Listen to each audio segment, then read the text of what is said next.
अस्सलाम वालेकुम, मेरा नाम नुमान। आप देख रहे हैं दी टेकशो, जिसके अंदर हम लोग डिस्कस करते हैं पाकिस्तान और दुनिया भर से आने वाली टेक न्यूज़ और अपडेट्स को। आज की पहली अपडेट आ रही है एप्पल की तरफ से। एप्पल को इटली के अंदर $12 मिलियन का फाइन कर दिया गया। उसकी रीज़न काफ़ी इंटरेस्टिंग है। आप लोगों को पता है कि एप्पल अपनी एडवर्टाइजमेंट के अंदर काफ़ी ज़्यादा इस चीज़ को कवर करता है कि आपको आईफोन्स के अंदर काफ़ी अच्छी जो वाटर रेजिस्टेंस है वो देखने को मिल जाएगी। लेकिन at the same point Apple आपको ये भी कहता है कि आपके आईफोन के अंदर अगर कोई लिक्विड डैमेज होता है तो हम लोग आपको वारंटी क्लेम कर नहीं देंगे। यही चीज़ इटली के अंदर उन लोगों ने रेज की। उन लोगों ने कहा कि एक साइड के ऊपर आप कहते हो कि आप लोगों को वाटर रेजिस्टेंस टाइप काफ़ी अच्छी चीज़ें मिल जाएंगी, आपकी 68 रेटिंग मिलेगी। एट द सेम पॉइंट आप कह रहे हो कि लिक्विड की वजह से जो डैमेज होगा हम लोग उसको क्लियर नहीं करेंगे। इस वजह से उन लोगों ने एप्पल को $12 मिलियन का फाइन कर दिया। इसके रिलेटेड एप्पल की तरफ से अभी तक कोई भी स्टेटमेंट सामने नहीं आई। लेकिन एप्पल की अगर हम लोग साइड की बात करते हैं कि भाई एप्पल इस काम को क्यों करता है कि एडवर्टाइज भी करता है, और फिर अगर उनको इतना ट्रस्ट है अपनी डिवाइसेस के ऊपर, वो लोगों को ऑफर कर ही रहे हैं, तो फिर वाटर डैमेज या फिर कोई भी डैमेज होता है तो उसको कवर क्यों नहीं करते। ये चीज़ कही जाती है कि जो रेटिंग होती है लिक्विड वगैरह की, IP68 टाइप की जो रेटिंग होती है, इसके अंदर कुछ कंडीशंस होती हैं कि आप लोगों को इन सर्कमस्टांसिस के अंदर अगर अपने फ़ोन को यूज़ करना है तो आपका जो फ़ोन होगा वो पानी से डैमेज वगैरह नहीं होगा। लेकिन वो कहते हैं कि अगर आपके पास कोई इन केस फ़ोन आता है उसके अंदर वाटर डैमेज होता है तो एप्पल को कैसे पता चलेगा कि इसके अंदर जो पानी गया वो कैसे गया। अब ये तो नहीं है कि 15-16 दिन वो कहीं पर किसी दरिया के अंदर पड़ा रहा है, बाद में किसी को मिल गया और वो कहते हैं कि ये वाटर डैमेज टाइप हुआ है। तो इस वजह से जो एप्पल है वारंटी को क्लेम नहीं करता। लेकिन जो ऑफिशियल स्टेटमेंट आएगी एप्पल की तरफ से हमें उसका वेट करना चाहिए। लेकिन बात तो बिल्कुल ठीक है इटली वालों की भी, भाई आप लोगों को फिर क्या मुसीबत पड़ी है। या तो फिर आप ये काम करो कि एडवर्टाइजमेंट के अंदर इतना ज़्यादा अपनी चीज़ों को हाईलाइट ही ना करो जो कि आप लोग क्लियर नहीं हो कि हम लोगों ने इन चीज़ों को फ्यूचर के अंदर किस तरह लेके चलना है।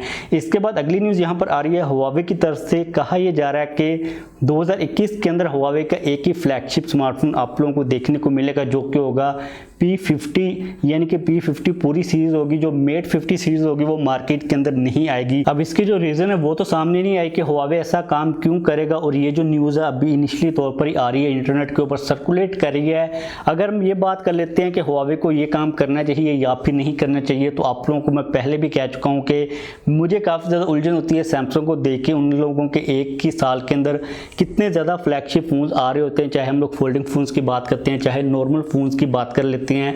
अगर इन केस एक बंदा एक फ्लैगशिप फ़ोन को बाय कर लेता है एक साल के अंदर, उसको एटलीस्ट ये तसल्ली तो होनी चाहिए कि अगले साल तक कोई भी फ्लैगशिप फ़ोन नहीं आएगा। वो जो फ़ोन यूज़ कर रहा है वो लेटेस्ट है। अगर वो सैमसंग का फ़ोन यूज़ कर रहा है, चाहे वो Huawei का कर रहा है चाहे वो एप्पल का कर रहा है, उसको ये तसल्ली तो होती है कि इस वक्त मेरे पास जो फीचर्स हैं, मेरे पास जो टेक्नोलॉजी है वो इस कंपनी की सबसे लेटेस्ट टेक्नोलॉजी है। होता क्या है कि एक बंदे ने फ़ोन बाय किया, 6 माह के बाद उसी सेम कंपनी का कोई उससे भी अच्छा फ़ोन आ जाता है, तो डेफिनेटली बात है कि जो पहले वाला फ़ोन जो कि 6 मंथ पहले ही बाय किया गया उसकी जो प्राइस है वो नीचे जाती है, और वो जो बायर है, वो जो यूज़र है, उसको भी थोड़ी सी डिसअपॉइंटमेंट होती है। या तो अब वो अपना फ़ोन चेंज करे या फिर थोड़ा सा हौसला रखे और 6 महीने अगले उसी सेम सीरीज़ के फ़ोन का। तो चीज़ें आप लोगों को समझ आ गई होंगी, काफ़ी ज़्यादा कंफ्यूजिंग है। मुझे लगता है कि Huawei को ये काम कर लेना चाहिए। इसके बाद अगली न्यूज़ यहाँ पर आ रही है Xiaomi की तरफ से।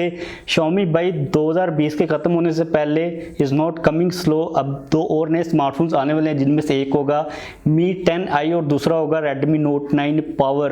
अब ये जो होंगे ये सिर्फ ऑनलाइन मार्केट के अंदर आएंगे। इनके बारे में यही कहा जा रहा है कि डेफिनेटली, और यही बात है कि अभी रिसेंटली Xiaomi की जो Redmi Note 9 सीरीज़ है ये चाइना के अंदर, उन्हीं में से किसी भी 2 स्मार्टफोन्स के ये रीब्रांडेड वर्जन होंगे। और डेफिनेटली बात है कि ऐसा ही काम होगा। कोई ऐसे एक्सट्रीम डिफरेंट यूनिक टाइप के फ़ोन्स तो ये होंगे नहीं। लेकिन इनकी जो पिक्चर्स हैं वो भी सामने नहीं आई। इनिशियली तौर पर ये कहीं पर लिस्ट हुए हैं।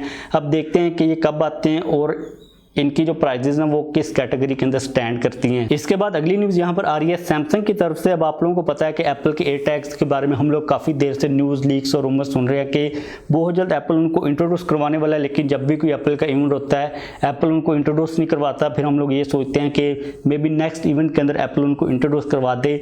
अब एयर जो टैग्स हैं वो सेम एग्जैक्टली तौर पर सेम यही है जो कि सैमसंग के बारे में न्यूज़ आ रही है कि सैमसंग भी अपने AirTags जैसे ही टैग्स को इंट्रोड्यूस करवाने वाला है।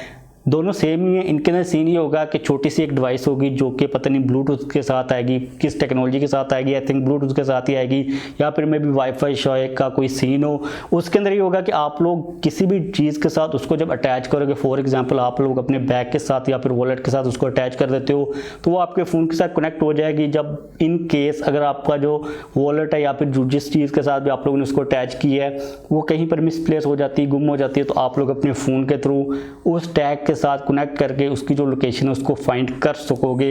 ये सारा सीन है इन टैग्स का, चाहे सैमसंग के टैग्स हों चाहे एप्पल के एयर टैग्स हों। अब देखते हैं कि कौन सी स्मार्टफोन कंपनी इनको पहले लॉन्च करती है, और ये इतने वो खास महंगे भी नहीं होंगे, सस्ते से होंगे, छोटी सी एक एक्सेसरी ही है। इसके बाद अगली न्यूज़ भी यहाँ पर एप्पल की तरफ से आ रही है। एप्पल के फोल्डिंग आईफोन्स के रिलेटेड हम लोग काफ़ी देर से न्यूज़ और रूमर्स सुनते आ रहे हैं कि एप्पल काम कर रहा है। अभी रिसेंटली ये चीज़ रिपोर्ट की जा रही है कि एप्पल अपने फोल्डिंग आईफोन्स के अंदर जो डिस्प्ले यूज़ करेगा वो ओलेड डिस्प्लेज नहीं होंगे बल्कि माइक्रो एलईडी डिस्प्ले होंगे। अब इसको भी हमें माइक्रो लेड डिस्प्ले कहना चाहिए, क्योंकि अगर हम लोग ओलेड को ओलेड कह रहे हैं, ओ एलईडी नहीं कह रहे, तो हमें इनको भी माइक्रो लेड कहना चाहिए, लेकिन माइक्रो एलईडी डिस्प्ले ज़्यादा सूट करते हैं। अब ये जो माइक्रो एलईडी या फिर माइक्रो लेड डिस्प्लेज हैं इनके बारे में, या फिर अगर हम लोग इनको कंपेयर करते हैं ओलेड डिस्प्लेज के साथ, एक चीज़ अच्छी ये है कि इनके अंदर कुछ ऐसे में फीचर्स मिल जाते हैं जो कि ओलेड डिस्प्ले से अच्छे हैं, इसलिए एप्पल इनको यूज़ करेगा। और ये चीज़ भी कही जाती है कि ये जो माइक्रो लेड टेक्नोलॉजी है ये ओलेड डिस्प्लेज की एक एडवांस्ड फॉर्म है। इससे पहले हम लोग ये रूमर भी सुन चुके हैं कि 2021 के अंदर एप्पल का जो पैड आएगा उसके अंदर भी इसी सेम डिस्प्ले को यूज़ किया जाएगा। और ये चीज़ तो क्लियर है, हम लोग पहले भी न्यूज़ को डिस्कस कर चुके हैं कि एप्पल अपने फोल्डिंग आईफोन्स के अंदर जो डिस्प्ले यूज़ करेगा वो डिस्प्ले सैमसंग प्रोवाइड करेगा। तो इट मीन्स कि जो माइक्रो लेड डिस्प्लेज होंगे ये भी सैमसंग के ही होंगे, एप्पल जस्ट इनको यूज़ करेगा। जो सबसे इंपॉर्टेंट बात यहाँ पर ये है कि एप्पल अपने फोल्डिंग आईफोन्स के अंदर जो हिंज को यूज़ करेगा वो कौन सी हिंज होगी, वो किस टेक्नोलॉजी के साथ आएगी, क्योंकि इस वक्त मार्केट के अंदर डिफरेंट टाइप की हिंजेस चल रही हैं। इसके अलावा अभी तक ये भी चीज़ क्लियर नहीं है कि एप्पल कौन से डिज़ाइन की तरफ जाएगा, टैबलेट मोड की तरफ जाएगा या फिर क्लैमशेल डिज़ाइन की तरफ जाएगा। लेकिन 2021 के अंदर तो कोई चांस नहीं है, 2022 तक एक्सपेक्टेड है कि एप्पल का कोई भी फोल्डिंग आईफोन या फिर फोल्डिंग टैबलेट जो भी है आप लोगों को देखने को मिल जाएगा। इसके बाद अगली न्यूज़ यहाँ पर सैमसंग की तरफ से आ रही है गैलेक्सी A32 के रिलेटेड, जिसकी जो फर्स्ट लुक है वो सामने आ चुकी हुई है।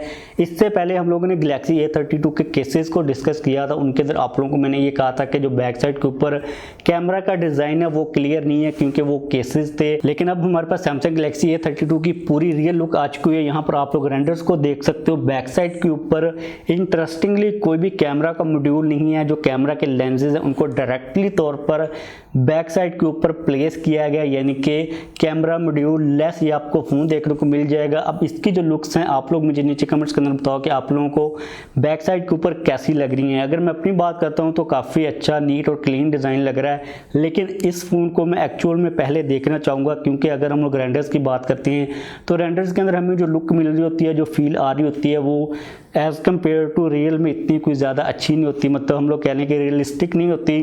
तो इसलिए इसको मैं रियल में भी देखना चाहूँगा कि ये फ़ोन कैसा हमें फील होता है, कैसा नज़र आता है। अगर हम फ्रंट की बात करते हैं, यहाँ पर फ्रंट के ऊपर हमें वी नोच मिल रही है। बैक साइड के ऊपर जो पैनल है वो प्लास्टिक का पैनल है, ग्लॉस्टिक टाइप कोई पैनल है, ग्लास का पैनल नहीं है। इसके अलावा एक चीज़ जो कि मेरे माइंड के अंदर आ रही वो ये थी कि अगर सैमसंग इस फ़ोन को साइड से फ्लैट कर दे आईफोन की तरह तो मुझे लगता है कि ये काफ़ी एक अच्छी लुक होगी, लेकिन कुछ लोगों को जो फ्लैट साइड्स होती हैं वो इतनी को खास पसंद भी नहीं आती।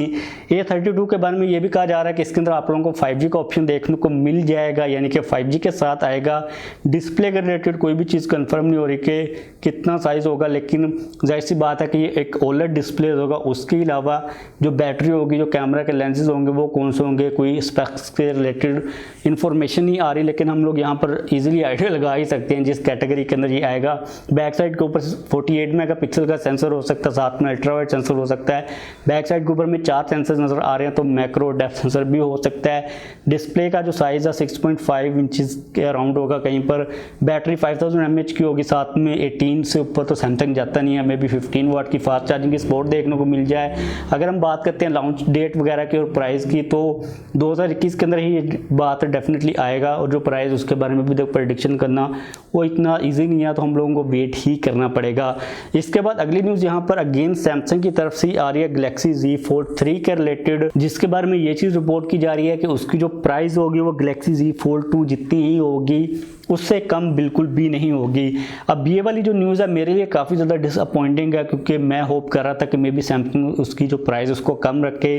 कुछ लॉजिक ये दिए जा रहे हैं कि भाई सैमसंग जो है ना वो क्वालिटी को मेंटेन कर रहा है, जो उसकी पूरी चीज़ें चल रही हैं फोल्डिंग वगैरह को लेके उनका जो एक स्टैंडर्ड है उसको मेंटेन कर रहा है, इसलिए सैमसंग जो प्राइसेस हैं उनको कम नहीं कर रहा। और मुझे लगता है कि ये बात बिल्कुल रिडिकुलस है, क्योंकि सैमसंग एक्चुअल में मार्केट के अंदर एक अकेला प्लेयर चल रहा है, मार्केट के अंदर कोई इतना खास कंपटीशन है नहीं। और सैमसंग ने जो रिसर्च और डेवलपमेंट की थी, मुझे ये टोटली तौर पर लगता है कि सैमसंग ने जो मार्जिन उसके अंदर लेना था वो ऑलरेडी ले चुका हुआ है।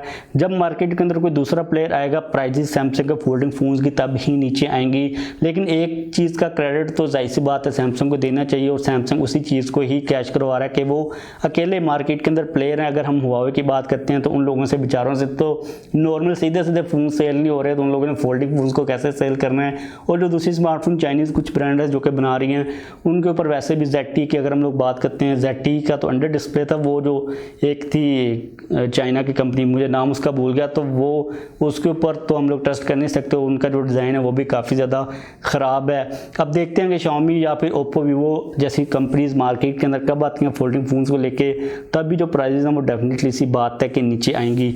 इसके बाद अगली न्यूज़ यहाँ पर आ रही है एप्पल की तरफ से अगेन iPhone 13 के रिलेटेड ये चीज़ कही जा रही है कि एप्पल iPhone 13 को लेके सैमसंग के साथ बात कर रहा है कि सैमसंग उसको जो पीरोस्कोप लेंस है, जो जूम वाला लेंस है, जो कि आप लोग स्पेस जूम कह लो या फिर उसको मून जूम कह लो, यानी कि जो आपने आसमान के अंदर 100x टाइप के जूम करने होते हैं, उस लेंस को लेके बात कर रहा है कि आप लोग हमें प्रोवाइड करो iPhone 13 के अंदर लगाने के लिए।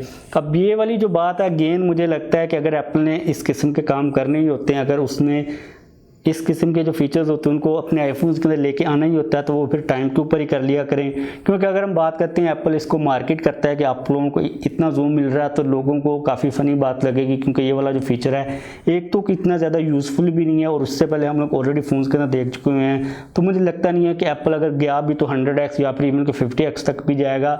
अगर मैक्सिमम एप्पल जाता भी है तो 40 या फिर 30 तक ही रहेगा। ये चीज़ भी काफ़ी इंटरेस्टिंग होगी कि अगर आप लोगों को 30x तक जूम भी मिलता है तो एक्चुअल में काफ़ी यूज़फुल हो सकता है। मतलब 100x के लिए तो पहले तो आपको कोई चीज़ ढूंढनी पड़ती है 100x तक जिसको आप लोग जूम कर सको, और एट द एंड जो पिक्चर आती भी है वो भी इतनी खास यूज़फुल होती नहीं है। आपको उस पिक्चर के साथ एक्चुअल पिक्चर को भी लगाना पड़ता है कि आप ताकि लोगों को दिखा सकेंगे भाई इतनी दूर थी, इतना जूम किया, तो इट्स अ यूजलेस टेक्नोलॉजी। तो बस आज के लिए हमारे पास ये टेक न्यूज़ और अपडेट्स आ रही थी, और कोई अपडेट तो नहीं रहेगी, बस ख़त्म हो चुकी हैं। तो बस वीडियो को ख़त्म करते जाने से पहले अगर आपने इस वीडियो को लाइक नहीं किया तो लाइक कर दीजिए, अगर आपने अब तक चैनल को सब्सक्राइब नहीं किया तो चैनल को भी सब्सक्राइब कर लीजिए। वैसे ये वाली जो वीडियो मैं दूसरी दफ़ा शूट कर रहा हूँ, पहले आवाज़ ठीक नहीं आ रही थी, अब मुझे नहीं पता कि दोबारा भी आवाज़ ठीक आ रही या फिर नहीं आ रही। अगर नहीं आ रही तो फिर मुझे तीसरी दफ़ा शूट करनी पड़ेगी।